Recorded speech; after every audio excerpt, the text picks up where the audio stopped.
Posso andare? Ok. Ma va bene, lascio così.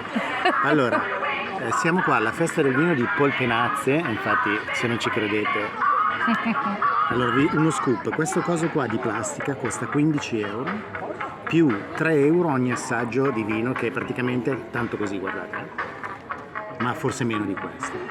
3 euro il bicchiere. Vabbè. La Raffi ha fatto tutto questo. Io non mi sono preso il bicchiere, mi sono comprato una birra che costava meno ed è meno alcolica. Però gli assaggi sono buoni. Tutto sommato sì. Abbiamo assaggiato carino, il Notte Rosa, che buono, della sì. Delay. Poi tra l'altro noi siamo venuti qua lunedì sera perché dura 3 giorni. Sì, durante il venerdì, sabato e domenica c'era un macello, adesso è molto più vivibile.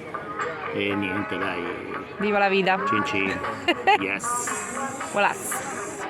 Dopodiché abbiamo scoperto che in un cortile meraviglioso che è questo, proprio affacciato sul lago, guarda un po' che bello, meraviglioso,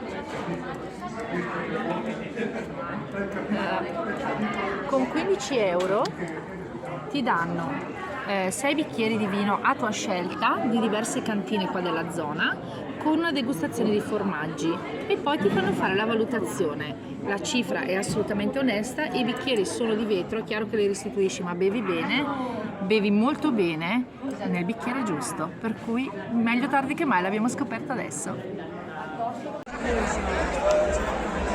Ciao ragazzi!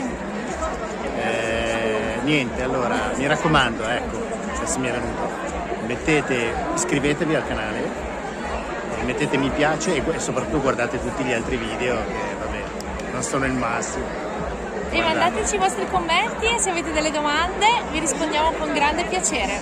Ciao!